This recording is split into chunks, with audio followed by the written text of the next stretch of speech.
Ritu small kitchen വേൾഡിലേക്ക് എല്ലാവർക്കും സ്വാഗതം. എന്തൊക്കെയുണ്ട് വിശേഷങ്ങൾ? എല്ലാവർക്കും സുഖമാണോ? ഞാൻ ഇന്ന് ഒരു നാടൻ കുഴക്കട്ടയുടെ റെസിപ്പി ആയിട്ടാണ് എത്തിയിരിക്കുന്നത്. അതിനായിട്ട് 250 ml ഗ്ലാസ്സിന് 2 ഗ്ലാസ് വറുത്ത അരിപ്പൊടിയാണ് ഞാൻ എടുത്തിരിക്കുന്നത്. ഇനി ഇതിൽ ചേർക്കുന്നതിനായിട്ട് ഈ ഗ്ലാസ്സിന് 2 ഗ്ലാസ് വെള്ളത്തിൽ 1 ടീസ്പൂൺ ജീരകവും 1/4 ടീസ്പൂൺ ഉപ്പും ചേർത്ത് നന്നായിട്ട് വെട്ടി തിളപ്പിച്ച് കുറേശ്ശെ ഇതിലേക്ക് ഒഴിച്ചൊന്ന് കുഴച്ചെടുക്കാം. വെള്ളം തിളയ്ക്കാൻ തുടങ്ങി നമുക്കതിലേക്ക് 1 ടീസ്പൂൺ ജീരകം, 1/4 ടീസ്പൂൺ എന്നിവ ചേർത്ത് നന്നായിട്ട് വെട്ടി തിളപ്പിക്കാം.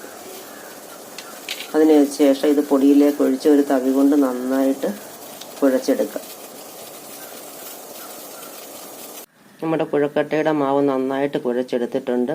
2 ഗ്ലാസ് പൊടിക്ക് 2 ഗ്ലാസ് വെള്ളം അതിൻ്റെ കറക്റ്റ് ഭാഗമാണ്. നമ്മൾ എത്ര ഗ്ലാസ് പൊടി എടുക്കുന്നോ അത്രയും ഗ്ലാസ് വെള്ളം നമ്മൾ നന്നായിട്ട് തിളപ്പിച്ച് ചേർക്കണം. അതുപോലെ കൈകൊണ്ട് കുഴയ്ക്കാൻ പറ്റത്തില്ല. നമ്മളൊരു തവിയോ അതുപോലെ എന്തെങ്കിലും വിസ്കോ എന്തെങ്കിലും ഉപയോഗിച്ച് വേണം ഇളക്കി കഴിഞ്ഞതിന് ശേഷമേ നമ്മൾ കൈകൊണ്ട് കുഴയ്ക്കാവൂ. ഇനി നമുക്ക് ഇതിൻ്റെ ഫില്ലിംഗ് ഒന്ന് തയ്യാറാക്കാം.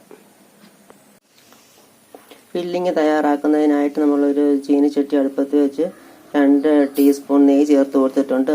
നെയ്യ് ചൂടായി വന്ന് അതിലേക്ക് നമുക്കൊരു 1/2 ടീസ്പൂൺ ജീരകം ചേർത്ത് കൊടുക്കാം. അതിലേക്ക് സിമ്മി വെച്ചുകൊണ്ട് വേണം ചേർക്കാം. അതിലേക്ക് നമുക്ക് ചെറുതായിട്ട് കഷ്ണിച്ച അണ്ടിപ്പരിപ്പ്, കുറച്ച് ബദാം പരിപ്പ്, മുന്തിരി, ഉണക്കമുന്തിരി എന്നിവ ചേർത്ത് നന്നായിട്ടൊന്ന് ഇളക്കി ചെറുതായിട്ടൊന്ന് മൂപ്പിച്ചെടുക്കാം.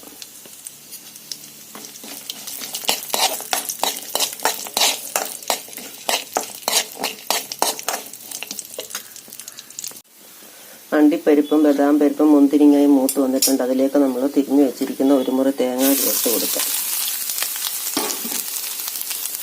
നന്നായിട്ട് ഇളക്കി കൊടുക്കുക. തേങ്ങ മൂത്ത് വന്നപ്പോൾ നമ്മൾ അതിലേക്ക് തയ്യാറാക്കി വെച്ചിരിക്കുന്ന 1/2 ഗ്ലാസ് ശർക്കര പാനി ചേർത്ത് കൊടുത്തിട്ടുണ്ട്. ഇനി നമുക്ക് നന്നായിട്ട് ഇളക്കാം.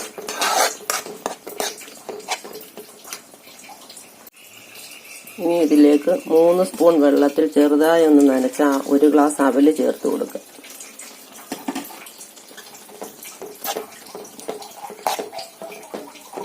അതോടൊപ്പം 4 ഏലക്ക പൊടിച്ച പൊടിയും കൂടെ ചേർത്ത് കൊടുക്കുക. ഇനി നന്നായിട്ടൊന്ന് മിക്സ് ചെയ്യുക. ഇനി ഇതിലേക്ക് ചെറുതായി അരിഞ്ഞു വെച്ചിരിക്കുന്ന ഒരു ചെറിയ ഏത്തപ്പഴം കൂടെ ചേർത്ത് കൊടുക്കുക.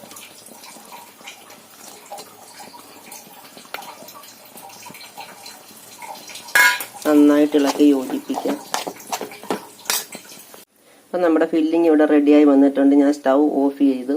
ഇത് മീഡിയം മധുരത്തിലാണ് ഞാൻ ഈ ഫില്ലിംഗ് തയ്യാറാക്കിയിരിക്കുന്നത്. മധുരം കൂടുതൽ വേണമെന്നവർ കൂടുതൽ മധുരം ചേർക്കുക. ഇനി നമുക്ക് ഉരുളകൾ, നമ്മൾ ഉരുട്ടി വെച്ചിരിക്കുന്ന മാവ് ഒന്ന് ഉരുളയാക്കി എടുക്കാം.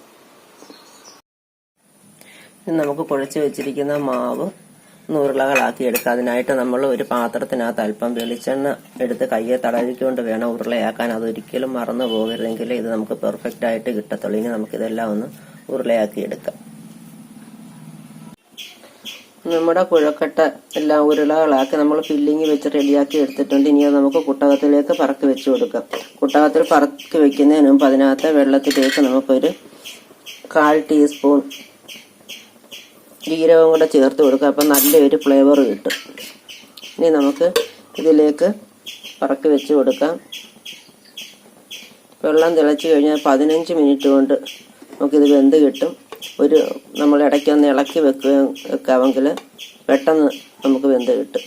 ഇളക്കി വെച്ചില്ലെങ്കിലും കുഴപ്പമൊന്നുമില്ല. നമ്മൾ കയ്യിൽ എണ്ണ തടവിക്കൊണ്ട് വേണം ഉരുള ഉരുട്ടി ഫില്ലിങ് വെച്ച് റെഡിയാക്കി എടുക്കാൻ. ആ കാര്യം മറന്നു പോകരുത്. 2 ഗ്ലാസ് പൊടിക്ക് എനിക്ക് 12 കുഴക്കട്ട റെഡിയാക്കാൻ സാധിച്ചിട്ടുണ്ട്. നമുക്കിനി ഇതൊന്ന് അടച്ച് വെച്ച് വേവിച്ചെടുക്കാം.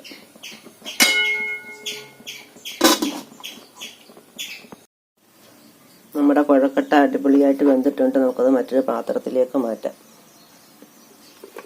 ഞാൻ ഒരെണ്ണം എടുത്ത് മുറിച്ച് നോക്കി. നന്നായിട്ട് വെന്തിട്ടുണ്ട്. നല്ല മയവും നല്ല ടേസ്റ്റും ഉണ്ട്. ആ ജീരകത്തിൻ്റെയും നെയ്യുടെയും അണ്ടിപ്പരിപ്പിൻ്റെയും എല്ലാത്തിൻ്റെയും നല്ല ഹെൽത്തി ആയിട്ടുള്ള ഒരു കുഴക്കട്ടയാണിത്. അപ്പം എല്ലാവരും ഇതൊന്ന് ട്രൈ ചെയ്ത് നോക്കണം. ട്രൈ ചെയ്തിട്ട് ഇഷ്ടപ്പെട്ടാൽ ലൈക്ക് ചെയ്യുകയും ഷെയർ ചെയ്യുകയും കമൻറ്റ് രേഖപ്പെടുത്തുകയും ചെയ്യണേ.